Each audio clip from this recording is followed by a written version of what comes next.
You good? You too quiet. How you doing, church? You good? You're good?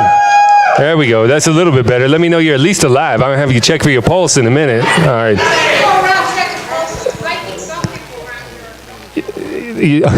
That could be. That's what I'm worried about. I don't need that kind of trauma on my shift. You know what I'm saying?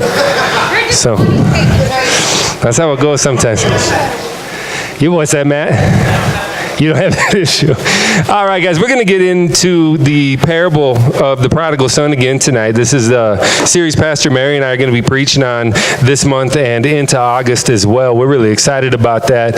And we're going to be again then in Luke's Gospel. It's the 15th chapter. We've got a couple of different passages tonight we're going to look at that are examining both the life of the younger son and the older son. So let's get into that. As always, you're welcome to read with me.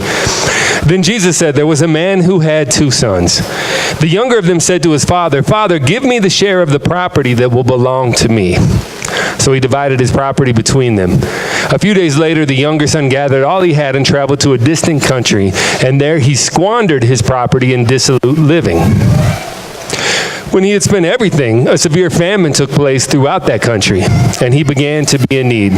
So he went and hired himself out to one of the citizens of that country, who sent him to his fields to feed the pigs. He would gladly have filled himself with the pods that the pigs were eating, and yet no one gave him anything. But when he came to himself, he said, how many of my father's hired hands have bread enough and to spare, but here I am dying of hunger. I will get up and go to my father, and I will say to him, Father, I have sinned against heaven and before you. I am no longer worthy to be called your son. Treat me like one of your hired hands. So he set off and went to his father. But while he was still far off, his father saw him and was filled with compassion. He ran and put his arms around him and kissed him. Then the son said to him, Father, I have sinned against heaven and before you. I am no longer worthy to be called your son. Now his elder son was in the field, and when he came and approached the house, he heard music and dancing. He called one of the slaves and asked what was going on. He replied, your brother has come, and your father has killed the fatted calf because he has got him back safe and sound. Then he became angry and refused to go in. His father came out and began to plead with him.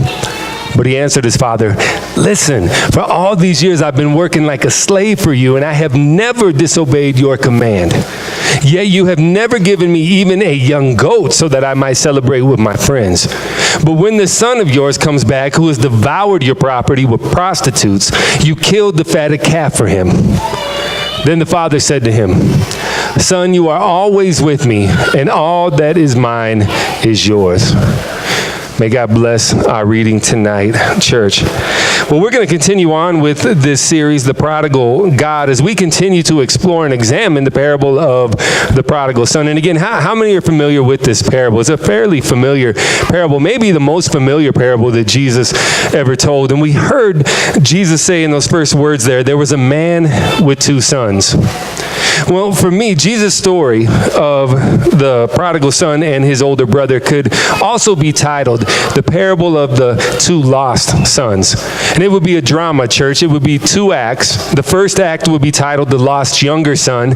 And the second act, which often gets overlooked, would be The Lost Older Son. Now, Act 1 begins with a short but shocking request from the younger son to his father. He says, give me my share of the property that's going to be mine. Now, what we need to understand is those listening to Jesus tell this story, they would be amazed. They'd be taken aback by this request. Now, there was nothing amiss. There was nothing wrong with the son's expectation that he was going to get his share of the family wealth. That was expected, right? That was normal. In fact, in that society, when a father died in Jesus' time, it was normal for the oldest son to get a double portion of what the other children would inherit. So in this case, there were how many brothers, church? There were 2 brothers, so 2 sons that this father had, and that meant that the oldest son would get 2/3 of the estate, and the younger 1/3. Now, here's the catch, here's the thing. That division of property would only take place when? When he died. That would be the only time that would happen. But in this story, what does the younger son ask? for his share right now. And that was a sign of deep, deep disrespect. In essence, what he is saying is, look, Dad, I want what you have, but I don't want you. Give me what is mine, and I will be on my way. Now, the father's response would have been even more startling to those listening to Jesus tell this story, because in that society, it was an intensely patriarchal or male-dominated world. That's how it worked. And so a traditional Middle Eastern father would have been expected to respond to a response like this with force, by driving the son out. And we're talking physical force here is most likely what would have happened. It would have come to blows. The son would have been kicked out of the family. But does the father do any of that? He doesn't. What's he do? Lets him go. He divides the property, right? And so what you and I need to understand in terms of the significance of that is in the Greek word that is translated as property here. And that word is bios, which actually means life. And so the son, in essence, is saying, give me my share of your life. Now, the father's wealth was going to be tied up in what, sisters and brothers? Where did his wealth come from? In that day and age, where would his wealth reside? In land, in his real estate. And so in order for him to get a hold of 1/3 of his net worth, he's going to need to do what? He's going to have to sell that. He's going to have to sell a large portion of his land. Now, to the amazement of those listening, the father does just that for the love of his son. And the wealth, the property, it's all distributed, and the younger son sets off for a far away country. Now, it doesn't take long, and what happens, church? He loses it all. He squanders it. He wastes everything on dissolute living. I mean, he's extravagant. We said last week the word prodigal means recklessly extravagant. It means to spend everything. That's what he does. And he is literally in the mud with the pigs when he comes to his senses and he devises a plan. And he says, okay, first I'm going to go back to my dad and I'm going to say, look, I know I was wrong. I know that I no longer have the right to be called your son.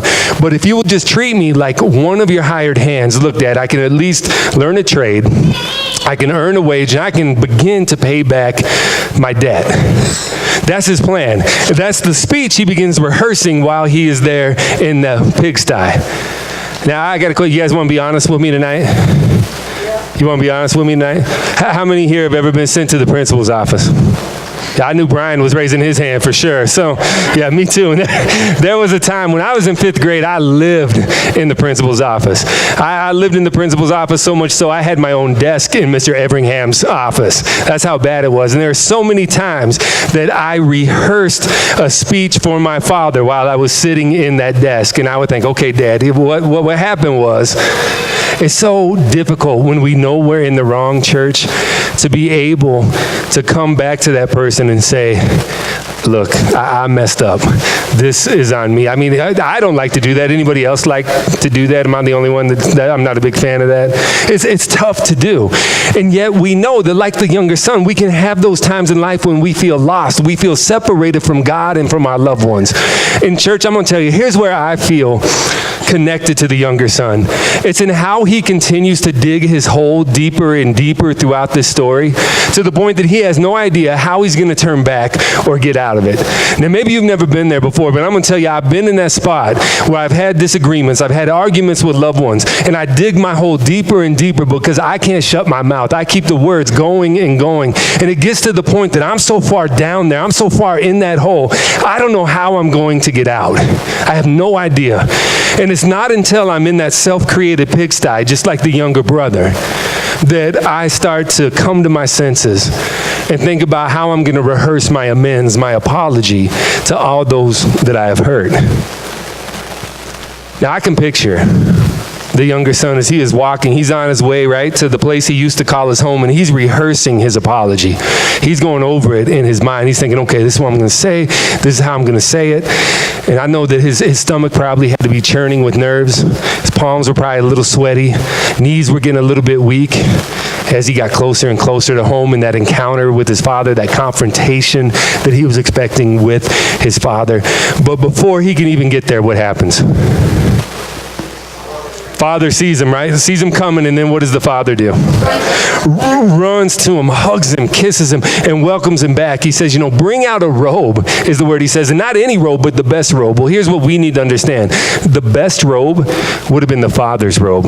And it would have been an unmistakable sign of the younger son being restored to good standing in the family. And so the father is saying, look, I'm not going to wait for you to pay off your debt. I'm not going to wait for you to grovel the way you need to with me right now. I'm not going to wait for you to earn your way back into the family. I'm simply going to take you back right now. And then the father even says, prepare what? The fatted calf, that's right. And what we need to understand that we might not know is that in that time, meat was a delicacy. It was expensive. It was not included in most meals at that time. And the fatted calf was the most expensive of all of the meats. I mean, to have a feast like this, church, would have only happened on the rarest of occasions. And it was such a big deal that the entire village would have been invited. And it was all to celebrate how this younger son had been restored to life, his family, and the community. It was an awesome scene. Amen? Now, this first act, it closes with a message that would be startling to the older brothers out there. And the message is this: God's love and forgiveness can pardon and restore any and every kind of sin and wrongdoing. Amen is right. It doesn't matter who you are. It doesn't matter what you have done. It doesn't matter how lost you might feel, because God is always near. Amen. And so the younger son, he set off to go to his dad's house because he knew there was abundant food to spare. But what he discovered was that there was abundant grace to spare as well. But as we know, that's not the end of the story, right? There's another son, there's another brother to deal with. And when he finds out that his brother has returned home and has been reinstated to the family, he's angry. In fact, he's furious. Now it's his turn to disgrace his father. It's his turn to be the lost son. And he refuses to go in to what probably had to be the biggest feast or public event that his father had ever hosted. Now he was furious. Why was he furious? Because the brother was let back in, right? As a part of the family. Welcome back home. Didn't seem to be any consequences. Didn't seem to be any repercussions for him. And if you're the older son, what you're doing is you're adding up everything that is going on, because by the father saying, look, you're back in the family, he made that younger son an heir once again to another claim of the 1/3 of the now diminished family wealth. So if you're the older son, you're thinking, what is going on? And that's what he says to his dad. Listen, I've worked for you like a slave for all these years. I've earned everything I have. You've never given me anything. I've earned it. And yet this brother of mine, he's earned nothing. Well, he's earned one thing. He's earned the right to be kicked out of this family. But you won't even do that. You won't even kick him out of the family the way he should be, even though he's dishonored everyone. Instead, you lavish him with wealth. Where in the world is the justice in that, Dad? And so what's the dad going to do this time when it comes to such open disobedience? I mean, he's been now insulted. He's been embarrassed in a society where you'd never do anything like that to your father 2 times. How's he going to respond? Well, he responds once again with tremendous tenderness. And he tells his son, look, son, I'm going to invite you into this feast. I want you to be a part of this, even though you publicly insulted me. Even though you've acted the way you've acted, I want you to come in. I'm not going to disown your brother, and I don't want to disown you either. What I'm going to do, though, is challenge you to swallow your pride and join us in the feast. The choice is yours. And here's the thing. We never get to hear what the older son decides, right? We don't know what his decision is. Jesus leaves us on the edge of our seat right there. But what we do know is Jesus redefines everything we thought we knew about connecting to God. Now, church, I don't know which son you identify more with tonight. Maybe you're more like the younger son. Maybe you're more like the older son. But what I want to tell you is it doesn't matter what you have done. There is no way you can permanently separate yourself from God's love and forgiveness. Amen. There's absolutely nothing. No matter how lost you might feel right now, there is nothing you can do to separate yourself from God's goodness. Now, I want to tell you a story of a pastor that I really look up to with what he's done in his ministry, and his backstory is amazing to me. And Pastor Mary knows him well because he's in the Texas Annual Conference. His name is Rudy Rasmus, and Rudy is the senior pastor at St. John's United Methodist Church in downtown Houston with his wife, Juanita. And Rudy was a keynote speaker. He was the main speaker at our annual conference several years ago. And he told the story about how lost he once was as he owned and operated what he described as a borderline brothel. I won't go into much more description on that, but that's not any place you should be hanging out unless you're looking for the cops to come find you. And so he has this conversion experience where he hits rock bottom. He has this encounter with Jesus, and he ends up wanting to change everything about his life. He doesn't want that kind of lifestyle anymore. He's done with that. And so eventually he gets a call to ministry, and he becomes the pastor at St. John's, which had nine members at the time. What I can tell you today, church, it has thousands of members. And Rudy, along with his wife Juanita, they started something called the Bread of Life in 1992. And it's a part of that St. John's campus. And to this day, they feed 500 homeless people a day, every day of the week. They distribute 9 tons of fresh produce every single week to families in need. They've started countless housing projects that accommodate hundreds of people. Why? All because Rudy was willing to come home when Jesus was asking him to do just that.